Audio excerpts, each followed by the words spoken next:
Hi കൂട്ടുകാരെ, എല്ലാവർക്കും സുഖമല്ലേ? ഇന്ന് നമ്മുടെ പാറുക്കുട്ടിയുടെ ഫസ്റ്റ് ബർത്ത്ഡേ സെലിബ്രേഷനാണ് കേട്ടോ.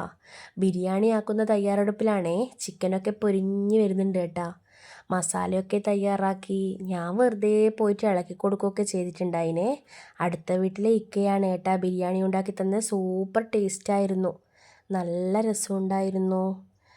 അങ്ങനെ നമ്മൾ ബിരിയാണിയുടെ സെറ്റപ്പെല്ലാം റെഡിയാക്കി വെച്ചിട്ടുണ്ടായിനെ. ഇതാണ് പാറുക്കുട്ടിയുടെ കോസ്റ്റ്യൂം. പാറുക്കുട്ടിയുടെ ഡ്രസ്സ് എങ്ങനെയുണ്ട്? അടിപൊളിയാണോ? പാറുക്കുട്ടിയെ ഒരുക്കുകയാണ് കേട്ടോ അവളുടെ അമ്മ. രണ്ടു ഭാഗത്തൊക്കെ മുടിയൊക്കെ ചീകിക്കൊടുത്ത് കെട്ടിക്കൊടുക്കലാണേ. നീറ്റാന്ന് കേട്ടാ കേക്ക് മുറിക്കുന്നുണ്ടായിനി. അവൾ മുടിയൊക്കെ കെട്ടാൻ കാണിച്ചു കൊടുക്കുന്നുണ്ടാ. എൻ്റെ വീട്ടിൽ നിന്ന് എൻ്റെ അമ്മയും അനിയത്തിയൊക്കെ വന്നിട്ടുണ്ടായിനെ. അവരുടെ കയ്യിലൊക്കെ പാറു പോയിട്ടുണ്ടായിനി. കുഴപ്പമൊന്നുമില്ല. പാറുവിന് ഒരുപാട് ഗിഫ്റ്റൊക്കെ കിട്ടിയിട്ടുണ്ടായിനി. ഈ ഡെക്കോറൊക്കെ ചെയ്തിട്ടുണ്ടായിനെ. ഇത് ക്യൂൻ ഈവൻ്റ് എന്ന് പറയുന്ന ഇൻസ്റ്റാഗ്രാം പേജിൽ നിന്ന് പറഞ്ഞിട്ട് അങ്ങനെ ചെയ്തു തന്നെയാണേ. അടിപൊളി വർക്കായിരുന്നു. ഈവനിങ് ആകുമ്പോഴത്തേക്ക് വർക്കൊക്കെ കംപ്ലീറ്റ് ആയിരുന്നു. അങ്ങനെ കേക്കൊക്കെ മുറിച്ച് എല്ലാവർക്കും കൊടുത്തു. ഇത് ഗിഫ്റ്റ് കിട്ടിയ വണ്ടിയാണേ. പാറുക്കുട്ടി അതിലിരുന്നിട്ട് കളിക്കലാന്ന് കേട്ടാ. ഓളെ അമ്മമ്മ ചോക്ലേറ്റും മഞ്ചും ഒക്കെ കൊണ്ടു കൊടുത്തിട്ടുണ്ടായിനെ. അവരൊക്കെ വന്ന് സള്ളിലാന്നുള്ളത്. അങ്ങനെ കേക്കൊക്കെ മുറിച്ച് ഇതാ കളിക്കലാണേ അവൾ.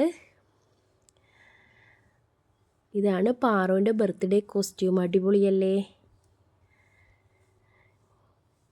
അങ്ങനെ ബിരിയാണിയൊക്കെ കഴിച്ചിട്ടുണ്ടായിനി. അടിപൊളി ബിരിയാണിയായിരുന്നു. ഇതാണ് പാറുക്കുട്ടിയുടെ ബർത്ത്ഡേ കേക്ക്. പാറുവിൻ്റെ ശരിയായ പേര് നക്ഷത്ര അഖിൽ എന്നാണ് കേട്ടോ. ഇതാണ് പാറുവിന് ഗിഫ്റ്റ് കിട്ടിയ സ്കൂട്ടി. ഒരുപാട് ഡ്രസ്സൊക്കെ ഉണ്ടായിരുന്നേ. ഇതൊക്കെ ഈ കാണുന്നതൊക്കെ ഇവളുടെ ഗിഫ്റ്റ് കിട്ടിയ ഡ്രസ്സാണേ. അവളിപ്പോൾ പിടിച്ച് നിൽക്കാനൊക്കെ തുടങ്ങിയിട്ടുണ്ട് കേട്ടോ. പിച്ച വെക്കാൻ നോക്കുന്നുണ്ട്.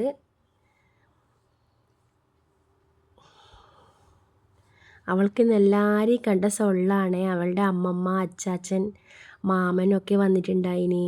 എൻ്റെ കുട്ടിയാണെങ്കിൽ ഭയങ്കര ഹെൽപ്പിംഗ് മെൻറ്റാലിറ്റി ഉള്ള ആളാണ് കേട്ടോ. അല്ലിക്കൂട്ടൻ എല്ലാവരും പോയപ്പോൾ വേഗം ചെയറൊക്കെ എടുത്ത് തട്ടി വെച്ചു. നല്ല ഹെൽപ്പിംഗ് മെൻറ്റാലിറ്റിയാണ് കേട്ടോ അച്ചാച്ചൻ്റെ ഒക്കെ. വേഗം കസേരയൊക്കെ എടുത്ത് തട്ടി വെക്കലാണേ. ഇനി എന്തെങ്കിലും ഫങ്ഷനൊക്കെ ഉണ്ടെങ്കിൽ അവന് ഗ്ലാസ് കൊടുത്ത് നടക്കാൻ ഭയങ്കര ഇഷ്ടമാണ് കേട്ടോ. വെള്ളം ഒഴിച്ചു കൊടുക്കാൻ വേണ്ടിയിട്ട് എല്ലാവർക്കും ഗ്ലാസ് വെച്ച് കൊടുക്കാൻ ഭയങ്കര ഇഷ്ടമാണേ. അങ്ങനെ നമ്മൾ കുറച്ച് ഫോട്ടോഷൂട്ടൊക്കെ ചെയ്തു കേട്ടോ. അമ്മയും അനിയത്തിമാരൊക്കെ നിന്നിട്ട് ഫോട്ടോസൊക്കെ എടുത്തു. പിന്നെ പാറുക്കുട്ടിയുടെ അമ്മമ്മയും അച്ചാച്ചന്മാരൊക്കെ ഉണ്ടായിരുന്നു. അവരെയൊക്കെ ഫോട്ടോസൊക്കെ എടുത്തു. അങ്ങനെ എല്ലാവർക്കും പാറുക്കുട്ടിക്ക് കേക്ക് വായിൽ വെച്ച് കൊടുത്തു. ഇന്നത്തെ വീഡിയോ ഇത്രയേ ഉള്ളൂ. ഇഷ്ടമായാൽ ലൈക്കും സബ്സ്ക്രൈബും ചെയ്യുക, സപ്പോർട്ട് ചെയ്യുക.